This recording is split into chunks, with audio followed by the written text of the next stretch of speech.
So what's up everyone, hope you are doing well. In this video we will be learning to turn on and off your notifications in ChatGPT app in your phone. So open up your ChatGPT app and just swipe it from left to right and go to your profile at the top corner of right side, and then scroll it down and go to the data controls. Oh sorry,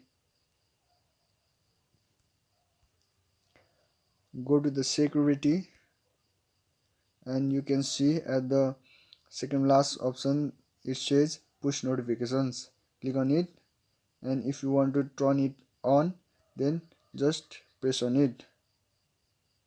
In this way you can push your notifications on and off. So hope this video will help you, and I will see you in the next videos. Love you all guys.